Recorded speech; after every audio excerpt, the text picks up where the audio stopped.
Two words that we need to understand are the angle of elevation and the angle of depression. The angle of elevation is the angle between the horizontal and your line of sight if you're looking upwards. So as you stand parallel to the ground and look up at an object, that angle is your angle of elevation. Compared to your eyesight or the ground and your line of vision to the object, we have a triangle.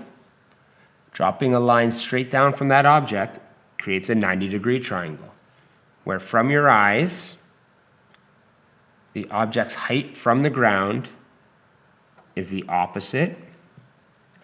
From your eyes to the spot on the ground where that object would be if it fell straight down is the adjacent side. And your actual line of sight, how far your lasers from your eyes need to go, Cyclops there, is your hypotenuse. The angle of depression follows the same pattern.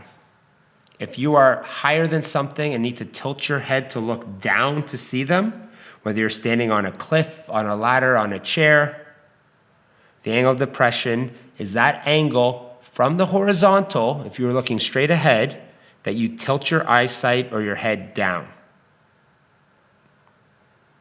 Again, if that object miraculously went straight up to be in line with the height of your eyes, it would cause another right angle triangle.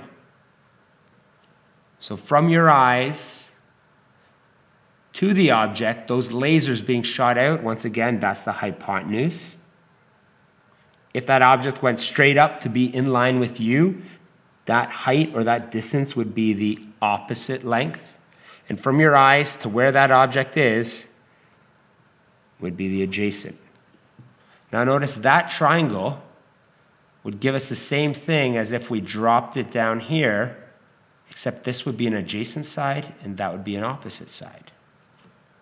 So just hypothetically speaking, if I took this triangle, it would still make a 90-degree triangle. That would still be the hypotenuse, except now this would be my adjacent from that corner, and this would be my opposite. That's still my hypotenuse. But this angle is not the same. This would be 90 degrees minus the angle of depression. Try to remember that angle of depression is from your eyesight tilting down, angle of elevation from your eyesight tilting up. So there's two vocab definitions that we need to remember. If we use that and we apply it to a question, it says Ross and Monica live in apartment buildings that are 30 meters apart.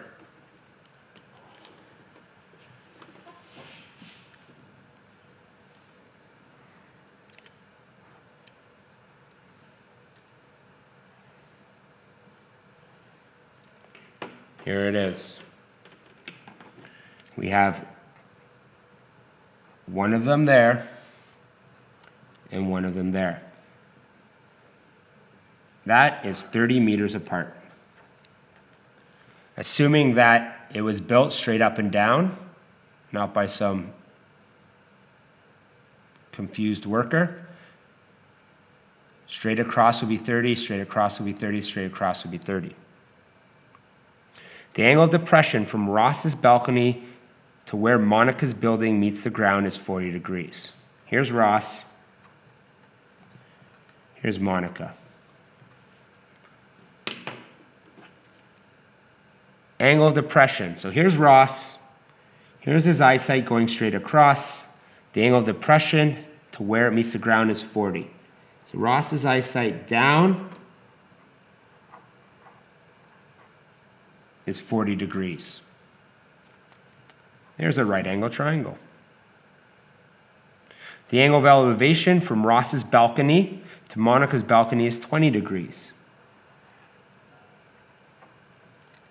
That is another right angle triangle. We have one there and one there. Determine the height of Monica's building.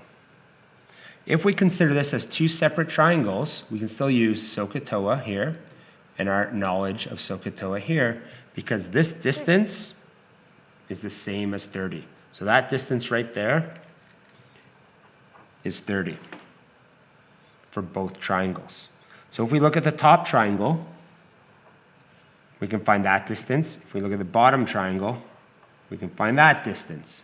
When we add them together, we have the total height of Monica's building, or to where she's standing.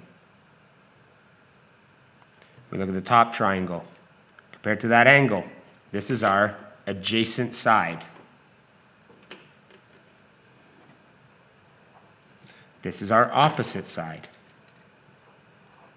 I'm going to label that X so I don't get confused. I'm going to label that Y. So for the top triangle, I have an adjacent. I need to find my opposite, and I have 20 degrees.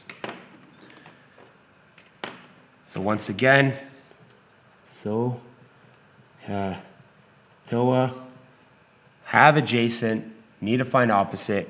I'm going to use tan. Tan of 20 degrees is going to be opposite X over adjacent 30. Rearrange.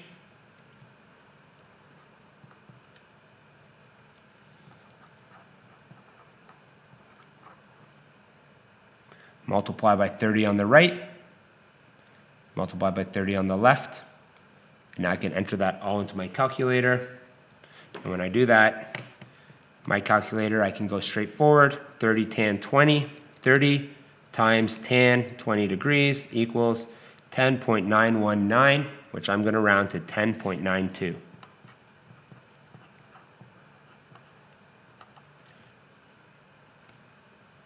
.92 meters. To find the height of the bottom half, I do the same thing. Compared to that angle, that is still the adjacent side. There's the 90, so that's the hypotenuse. I don't care about it. This is the opposite side. Once again, I have A, I need to find O. I'm going to use tangent. Now my angle's different. I set it up the exact same way. Tangent of 40 degrees is my opposite over my adjacent. Times 30 on the right, times 30 on the left. Math is fair. Whatever we do to one side, we do to the other.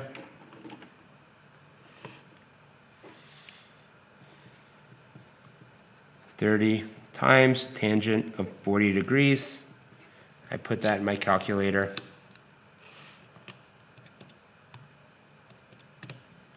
.25.172.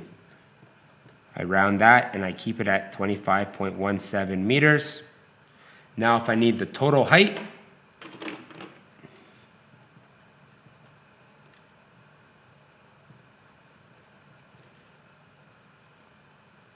X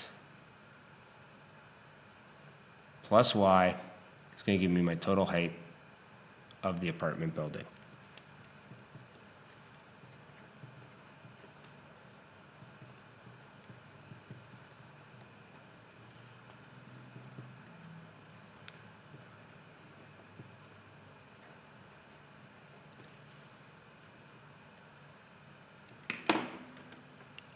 Word question, I need to finish with a word answer. What does that mean? Therefore, Monica's apartment is approximately 36.09, nearest meter,